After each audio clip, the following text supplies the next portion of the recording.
Hi guys, I'm Book of Map. This is the end, guys.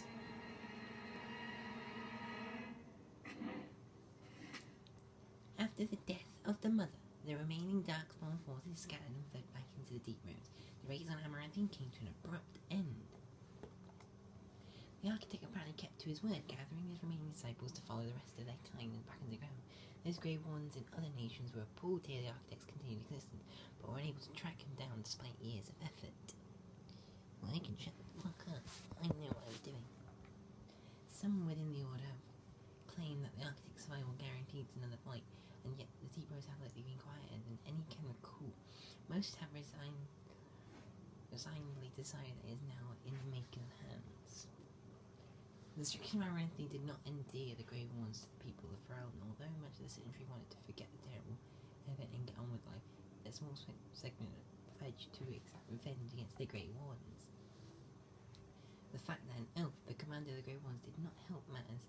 Rumour said the burning of Amaranthine was an act to arrange part of a larger plot to destroy all human settlements. What the fuck? The rumours grew until inside a year a mob appeared at the gates of Vigil's Keep.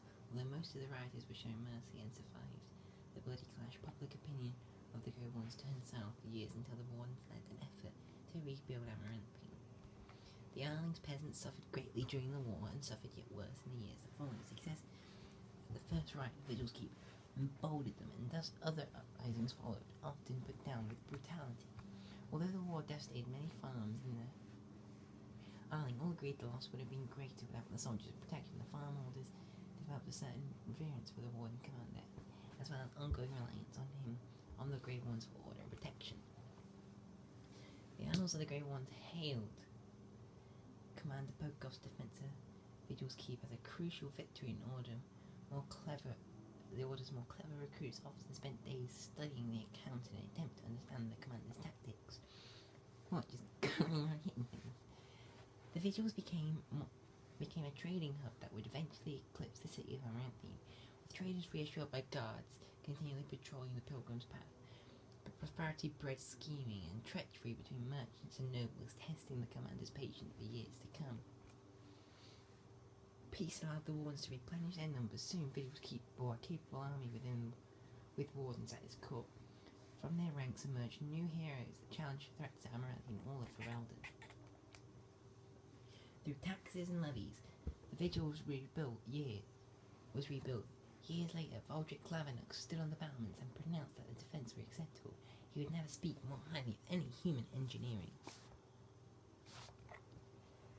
Dark whispers of a conspiracy against the Wardens fell silent after a rash of accidents and disappearances accumulated, and the apparent suicide of Ban Esmeralda. The nobles of Amaranthine remained dutiful. Some even suggested they were a coward in submission. Among the legends that the Vigil spawned was one of the great heroes of the next age, a sheepherder turned soldier by the name of Sir Alec the Valiant, who eventually founded an order of knights that later lasted 1,000 years. The commander's blade, Vigilance, crafted from the bones of an ancient dragon, was boldly stolen by Antivan crows. The blade was changed hands many times thereafter, with some master swordsmen pursuing the weapon for their entire lives. Some claim that this legendary blade has had a life of its own, and that its power is steadily growing. The Vigil soldiers were wearing the distinctive silver armour that Master Wave craftsmen became known as the Silver Order. Under the tutelage of the Wardens, the Silver Order developed into one of the Ferelden's most revered military forces, a lasting memory of the Vigil's famous commander. With Valana and the Architect gone from the region, the Pilgrim's Path began to see traffic again. The massacre of the militiamen and the merchants, however, led to hostilities between the neighbouring human settlements and any Dalish clans that passed by. One human villager soon kidnapped and murdered a Dalish child. The clans reacted by giving the Wending a wide berth. Both sides know that at some point the elves will return for revenge. A few years after Kal Hirol was emptied of Darkspawn, Orzammar began sending expeditions to rediscover the knowledge of smithing that had been lost within the time.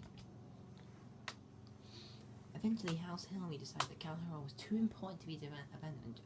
At tremendous cost of dwarven lives, they cleared the tunnels leading to the Kal Hirol of all Darkspawn, making the road between Orzammar and the fortress safe again. Kal Hirol was reclaimed for Darkspawn once and for all. As promised, Valdric and Dworkin presented Orzammar sheep at the stonemaker that told of how Kal Hirol's castlers had taken up arms against the Darkspawn.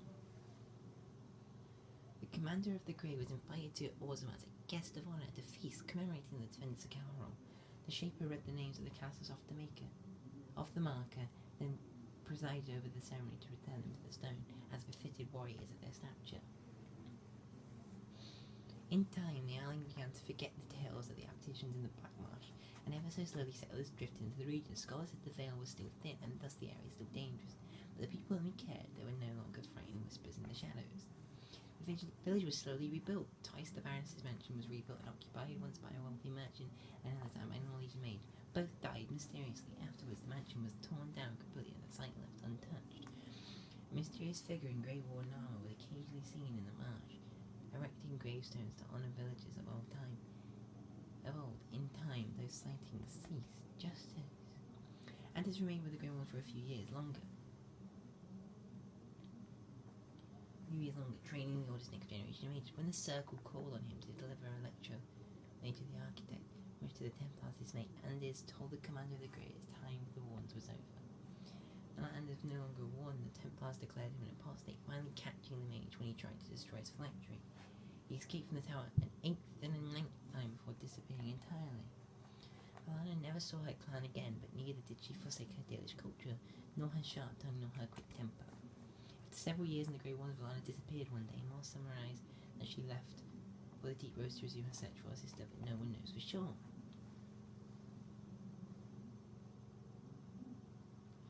After spending a number of years with the Wardens, Nathaniel realised this life was not for him. He said goodbye to his sister, Delilah, and his new nephew, then left to seek his fortune. In time, that nephew became a Grey Warden himself in emulation of Nathaniel, then rose to Warden Commander. He brought honour to the Howe name once again. In the end, justice turned against his commander to do what he thought was right. If the spirit itself remains alive, it has not shown itself. With the mother dead, Sigrun seemed to lose her purpose. She withdrew from her friends in the Order and spoke to them lessons each day. One morning, Sigrun was simply out in her bed, making her trunk emptied. A young recruit who had been up in the night said she had left for her calling, gone to finish what she started in County Roll. Oghren continued to regale the young Warden recruits with tales of his proof in both battle and in bed. His drinking games prompted at least one recruit to declare that she'd rather re-attend the joining than lift another mug. Felsi returned to vigils several times with to see Oghren, usually bringing their toddler as well. Oghren's inability to act seriously wore on her and her visits dwindled and stopped altogether. If Oghren missed her or his child, he never showed it. As for the saviour of Ferelden, he did not remain as Commander of the Grey for long. The Darkspawn were no longer a real concern, and the Blight well and truly over. It was time for him to move on. Some claim the Commander reunited with the red-haired bard known as Liliana, and that they adventured together still. The pair were spotted together in Denrim a year after the Blight's end. No matter the truth, the Commander never did return to Vigil's Keep.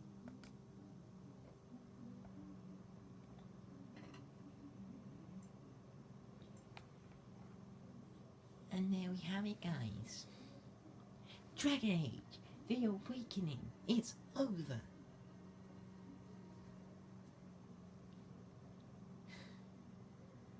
I'm happy Pokakov has gone to find Liliana. He did good.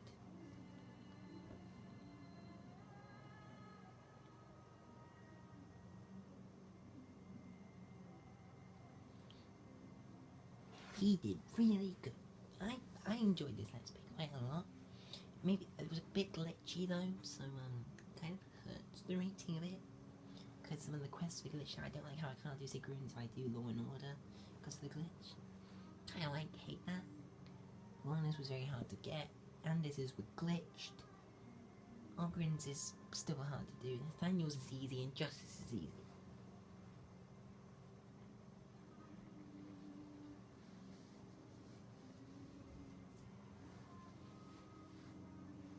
Very fun game though, very fun. Overall though, I'm going to give Awakening a 7 out of 10. It was fun. But for now guys, I'm going to go and I will see you guys in another time.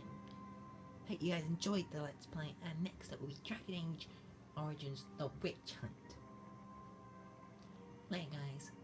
Bye.